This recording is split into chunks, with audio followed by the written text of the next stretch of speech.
श्री शक्ति नमः। ओम श्री शक्ति नमः।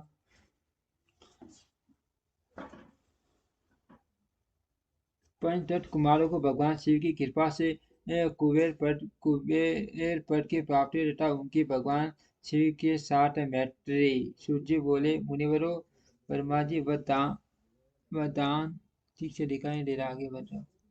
शंकर के चरित्र का वर्णन करता हुए कैसे कैलाश पर्वत पर गए और कुबेर की उनके साथ किस प्रकार मैत्री हुई, यह सुनाता हो कामीपल्ली नगर में यज्ञदत्त नाम से प्रसिद्ध एक ब्राह्मण रहते थे, जो बड़े सेदासरी थे। उनके एक पुत्र हुआ जिसका नाम गुणनिधि था। वह बड़ा ही दुराचारी और जुआरी हो गया था। पिता ने अपने अपने उस पुत्र को त्याग दिया। वह घर से निकल गया और कई दिनों तक भूखा भटकता रहा। एक दिन वह नैवेद्य चुराने की इच्छा से एक शिव मंदिर में गया। वहां उसने अपने वस्त्रों को जलाकर उजाला किया। यह मानो उसके द्वारा द्वारा भगवान शिव के लिए दीप दान किया गया। तब 50 वसूरी में पकड़ा गया और उसे प्राण दंड मिला। अपने कुकर्मों के कारण वह यमदूतों के द्वारा बांटा गया। इतने में ही भगवान शंकर के पार्षद वहां आ पहुंचे और उन्होंने उसे उनके बंधन से छुड़ा लिया। शिवगणों के संग से उसका हृदय शूर हो गया। अतः वह उन्हीं के साथ तत्काल शिवलोक में चला गया। वहां सारे दिव्य भोगों का उपभोग तथा उमा महेश्वर का सेवन करके कालांतर में वह कलिंग राज अरिंदम का पुत्र हुआ। वहां उसका नाम दम व निरंतर भगवान शिव की सेवा में लगा रहता था। बालक होने पर भी वह दूसरे बालकों के साथ शिव का भजन किया करता था। वह क्रमश युवावस्था को प्राप्त हुआ और पिता के परलोक गमन के पश्चात राज सिंहासन पर बैठा राजा राजा दम बड़ी प्रसन्नता के साथ सब और शिव धर्मों का प्रचार करने लगे। भूपाल दम का दमन करना दूसरों के लिए छोटा कठिन था। ब्राह्मण समस्त शिवालय में दीप दान करने के अतिरिक्त वे दूसरे किसी धर्म को नहीं जानते थे। उन्होंने अपने राज्य में रहने वाले समस्त ग्रामाध्यक्षों को बुलाकर यह आज्ञा दे दी, शिव मंदिर में दीप दान करना सबके लिए अनिवार्य होगा। जिस जिस ग्रामाध्यक्ष के गांव के पास जितने शिवालय हो, वहां बिना कोई विचार किए सदा दीप जलन चाहिए। आजीवन इसी धर्म का पालन करके कारण राटे दमने के बहुत बड़ी धन संपत्ति का संचय कर दिया। फिर वे काला धर्म के अधीन हो गए। दीप दान की वासना से युक्त होने के कारण उन्होंने शिवालय में बहुत से दीप जलाए और उसके फलस्वरूप जन्मांतर में वे रतन में दीपों की प्रभाव के आश्रय हो अलकापुरी के स्वामी हुए। इस प्रकार शिव के लिए क्या हुआ, थोड़ा सा भी पूजन या समय अनुसार मान फल देता है। ऐसा जान तो उत्तम सुख की इच्छा रहने वाले लोगों को शिव का भजन अवश्य करना चाहिए। वह दीक्षित का पुत्र जो सदा सब प्रकार के अधर्मों में ही रसा फंसा रहता दैवयोग से शिवालय में धन चुराने के लिए गया और उसने स्वार्थवश अपने कपड़े को दीपों की बत्ती बनाकर उसके प्रकाश से शिवलिंग के ऊपर का अंधेरा दूर कर दिया। इस सत्कर्म के फलस्वरूप वह कलिंग देश का राजा हुआ और धर्म में उसका अनुराग हो गया। फिर दीप की वासना का उदय होने से शिवालय में दीप जलवाकर उसने यह यह दिक्पाल का पद पा लिया। मुनीश्वर देखो तो सही, कहाँ उसका वह कर्म और कहाँ यह दिक्पाल की पदवी जिसका यह मानव धर्मा प्राणी इस समय यहाँ भोग कर रहा है। तात यह तो उसके ऊपर शिव के संतुष्ट होने की बात बताई गई है। अब एकसित होकर यह सुनो कि किस प्रकार सदा के लिए उसकी भगवान शिव के साथ मित्रता हो गई। मैं इस प्रसंग को तुमसे वर्णन करता हूँ। नारद, पहले पहले 5 कल्प की बात है। मुझ ब्रह्मा के मानस पुत्र पुलस्त्य विश्वा का जन्म हुआ और विश्वा के पुत्र वैष्णव कुबेर हुए। उन्होंने पूर्व काल में अत्यंत उग्र तपस्या के द्वारा 3 नेत्रधारी महादेव जी की आराधना करके विश्वकर्मा की बनाई हुई इस अलकापुरी का उपभोग किया। जब वह कल्प व्यतीत हो गया और मेघवान कल्प आरंभ हुआ, उस समय वह यज्ञ तथा पुत्र जो प्रकाश का दान करने वाला था। कुबेर के रूप में अत्यंत दुष्प तपस्या करने लगा। टिप माता से मिलने वाली शिव भक्ति के प्रभाव को जानकर शिव की चिंता प्रकाश काशीपुरी में गया और अपने शीत रूपी रतन में प्रदीपों से 11 रुद्रों को उद्देशित करके अन्य भक्ति एवं शनि से संपन्न हो वह के ध्यान में मगन और निष्फल पर बैठ गया और जो शिव की एक जटा मान पाते हैं तप रूपी अग्नि से ठीक से दिखाई नहीं दे रहा, आगे बढ़ जाओ, सॉरी। तदनंतर विशालाक्षी पार्वती देवी के साथ भगवान विश्वनाथ कुबेर के पास आए। उन्होंने पसंद शीश से अलकापति की ओर देखा। वे शिवलिंग में मन को एकाग्र करके उनके टूटे काठ की बाटी भी स्थिर भाव से बैठे थे। भगवान शिव ने उनसे कहा अलकापते मैं वर देने के लिए उद्यत हूँ, तुम अपना मनोरथ बताओ। यह वाणी सुनकर तपस्या के धनी कुबेर ने ज्यों ही आंखें खोलकर देखा, त्यों ही उमा वल्लभ भगवान श्रीकंठ सामने खड़े दिखाई दिए। वे उदय काल के शस्त्रों से सूर्य से भी अधिक तेजस्वी थे और उनके मस्तक पर चंद्रमा अपनी सांडनी बिखेर रहे थे। भगवान शंकर के तेज से उनकी आंखें सौंधिया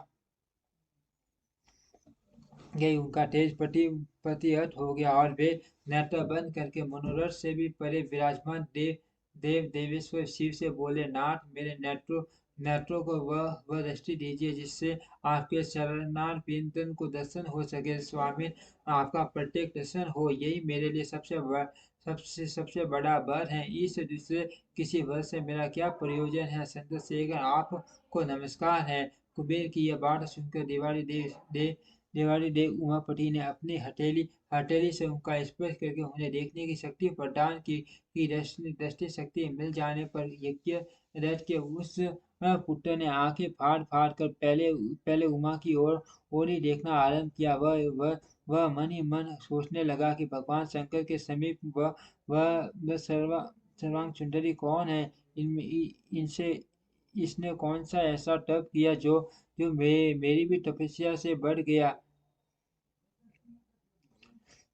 यह रूप, यह प्रेम, यह सौभाग्य और यह असीम शोभा सभी अद्भुत हैं। वह ब्रह्म कुमार बारंबार वही कहने लगा। जब बारंबार वही कहता हुआ वह क्रूर दृष्टि से उनकी ओर देखने लगा तब काम के अवलोकन उनकी बाई आंख फूट गई। तदनंतर देवी पार्वती ने महादेव जी से कहा, प्रभु वह दुष्ट तपस्वी बारंबार मेरी ओर देखकर क्या कर रहा है। आप मेरी ओम श्री शक्ति नमः, श्री शक्ति नमः। ठीक से दिखाई दे रहा, आगे बढ़ रहा हूँ। शंकर के साहित्य का वर्णन करता हूँ। वे कैसे कैलाश पर्वत पर गए और कुबेर की उनके साथ किस प्रकार मृत्यु हुई, ये सब सुनाता हूँ। काम्य नगर में यदत नाम के प्रसिद्ध एक ब्राह्मण रहते थे जो बड़े सदाचारी थे। उनके एक पुत्र हुआ जिसका नाम गुण निधि था। वह बड़ा ही दुराचारी और जुआरी हो गया। पिता ने अपने उस पुत्र को त्याग दिया। वह घर से निकल गया और कई दिनों तक भूखा भटकता रहा। एक दिन वह नैवेद्य चुराने की इच्छा से एक शिव मंदिर में गया और वहां उसने अपने वस्त्रों को जलाकर उजाला किया। यह मानो उसके द्वारा भगवान शिव के लिए दीपदान किया गया। तब 50 वर्ष सूरी में पकड़ा गया और उसने प्राण दंड मिला। अपने कुकर्मों के कारण वह यमदूतों द्वारा बांटा गया। इतने में ही भगवान शंकर के पार्षद वहां आ पहुंचे और उन्होंने उसे अनेक बंधन से छुड़ा लिया। शिवगणों की संग से उसका हृदय शुद्ध हो गया। अर्थ वह उन्हीं के साथ तत्काल शिवलोक में चला गया। वहां सारे देवीय भोगों का उपभोग तथा उमा महेश्वर का सेवन करके कालांतर में वह कलिंग राज आज अरिंदम का पुत्र हुआ। वहां उसका नाम था दम। वह निरंतर भगवान शिव की सेवा में लगा रहता था। बालक होने पर भी वह दूसरे बालकों के साथ शिव का भजन किया करता था। वह क्रमश युवावस्था को प्राप्त हुआ और पिता के परलोक गमन के पश्चात से राज सिंहासन में बैठा। राजा दम बड़ी प्रसन्नता के साथ सब और शिव धर्मों का प्रसार करने लगे। भोपाल दम का दमन करना दूसरों के लिए सर्वथा कठिन था। ब्रह्मा समस्त शिवालय में दीप दान करके अतिरिक्त करने के अतिरिक्त वे दूसरे किसी धर्म को नहीं जानते थे। उन्होंने अपने वहाँ रहने वाले समस्त ग्राम अध्यक्षों को बुलाकर यह आज्ञा दे दी, शिव मंदिर में दीपदान करना सबके लिए अनिवार्य होगा। जिस जिस ग्राम अध्यक्ष में गांव के पास जितने शिवालय वहाँ बिना कोई विचार किए सदा दीप जलाने जलने चाहिए। आजीवन इसी धर्म का पालन करने के कारण दमन ने बहुत बड़ी धर्म संपत्ति का संचय कर लिया। फिर काल धर्म के अधीन हो गए और हो गए। दीप दान की वासना से युक्त के कारण उन्होंने शिवालय में बहुत से दीप जलवाए और उसके फलस्वरूप जन्मांतर में वे रतन में दीपों की प्रभावासी वो अलंकार पूरी के स्वामी हुए। इस प्रकार शिव के लिए किया हुआ थोड़ा सा भी पूजन या समय अनुसार मान फल देता है। ऐसा जानकर उत्तम सुख की इच्छा रखने वाले लोगों को शिव का भजन अवश्य करना चाहिए।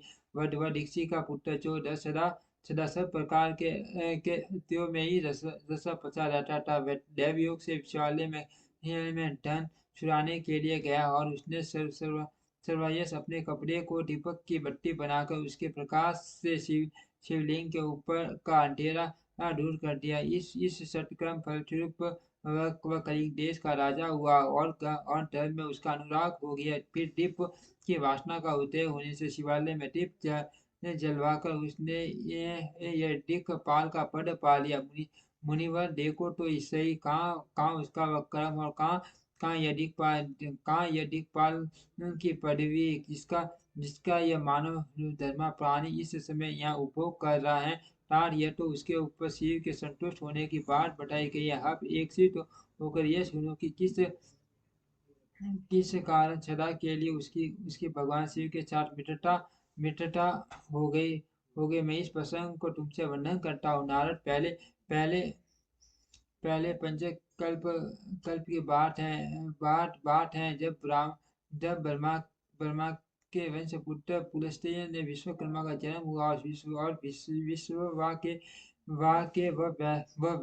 वह वैष्णव कुबेर हुए। उन्होंने पूर्व काल में अत्यंत गढ़ तपस्या के द्वारा तीन नेत्रधारी महादेव जी की आराधना करके विश्वकर्म कर्म की बनाई हुई इस अलकालपुरी का उपभोग किया। वह कल्प व्यतीत हो गया और मेघवान कल्प प्रारंभ हुआ। उस समय वह यज्ञदत्ता का पुत्र जो प्रकाश का दान करने वाला था कुबेर के रूप में अत्यंत दुष्ट तपस्या करने लगा। दीप दान मात्र से मिलने वाले शिव भक्ति के प्रभाव को जानकर वह शिव की क्षिप्र प्रकाशित पुरी में गया और अपने चित्त रूपी रत्न में प्रदीप से 11 रुद्र को उद्बोधित करके अन्य भक्ति एवं स्नेह से संपन्न हो यह तन्मयता पूर्वक शिव के ध्यान में मगन हो निश्चल भाव से बैठ गया। और जो शिव की एकाग्रता मान पात्र है तप रूपी अग्नि से बढ़ा हुआ काम क्रोधारी माँ विदनी रूपी पतंग से आकाश से शून्य प्राण निरोध रूपी वायु शून्य स्थान में निश्चल भाव से प्रकाशित निर्मल दृष्टि के कारण स्वरूप से भी निर्मल है तथा सदा रूपी पुष्पों से जिसकी पूजा की गई। ऐसे शिवलिंग की प्रतिमा करके वह तब तक तपस्या में लगा रहा जब तक उसके शरीर के केवल अस्थि और श्रम मात्र ही अवस्थित नहीं रह गए। इस प्रकार उसने 10,000 वर्षों तक तपस्या की।